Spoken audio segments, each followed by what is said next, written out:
Nesse campo do encontro estão os principais elementos de ter uma política assertiva.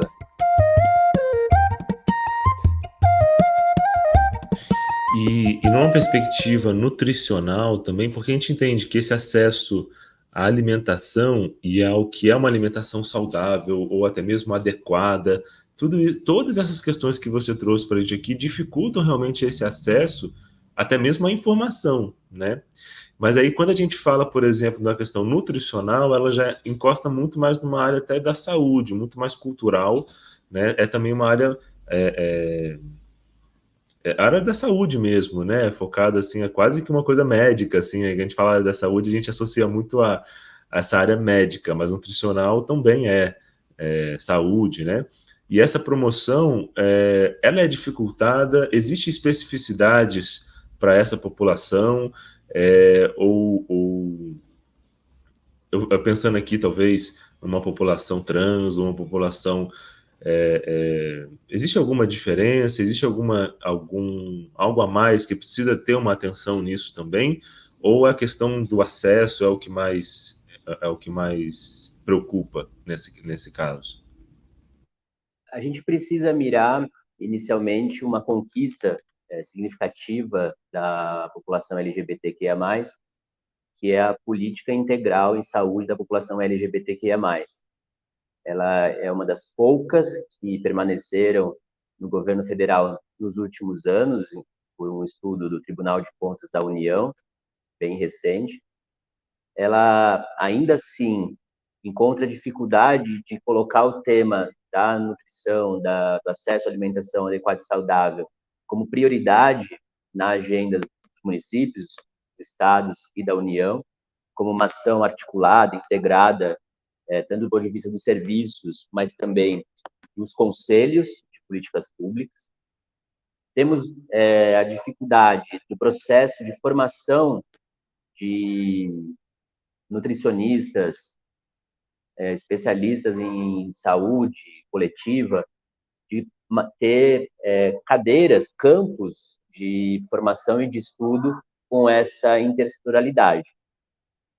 Se a gente for ver, é um documento, uma publicação muito recente do Conselho Regional de Nutrição 1, da região 1, criou um guia de cuidado de nutrição para a população LGBTQIA+.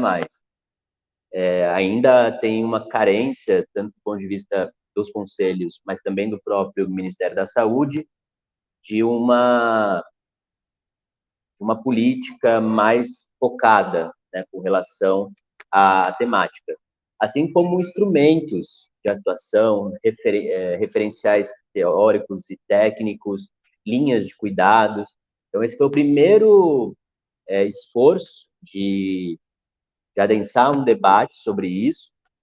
É muito interessante que essa publicação ela traz o que a população, o que os nutricionistas, profissionais nutricionistas, técnicos em nutrição precisam saber sobre a população LGBTQIA+, e depois o que a população LGBTQIA+, requer, necessita, tem especificidades com relação ao campo da nutrição.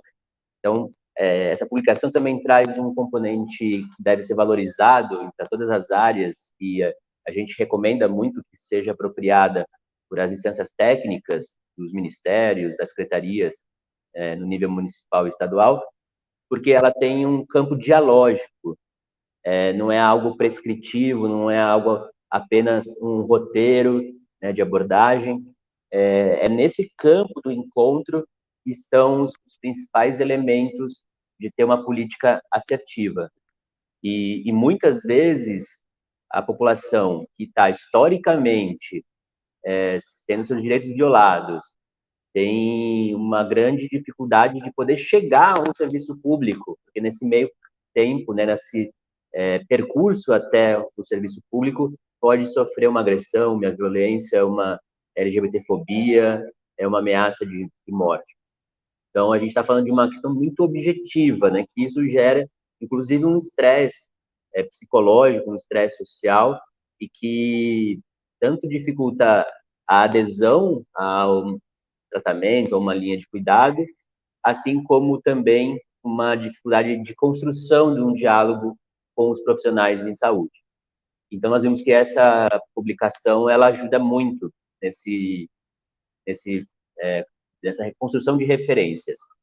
Nós fizemos aqui em São Paulo, como parte da Conferência Municipal de Segurança Alimentar e Nutricional, uma atividade livre sobre o direito humano à alimentação adequada e saudável da população LGBTQIA+, das LGBTQIA+.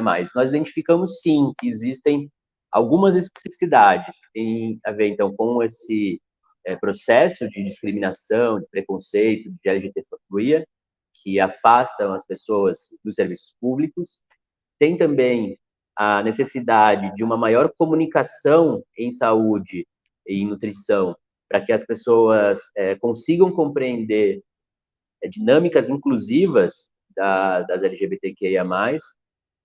Vimos como é necessário ter metodologias, abordagens coerentes a essas especificidades no que diz respeito às estratégias e às políticas de educação alimentar e nutricional, e também linhas de cuidados nos diferentes níveis de saúde e de complexidades, serviços e tecnologias de saúde relacionados ao processo de transexualização e hormonização, tem a ver com o aleitamento humano, tem a ver com processos de tratamento ou de recuperação, como tratamento para a população que convive com HIV, AIDS, hepatite, tuberculose, outras doenças.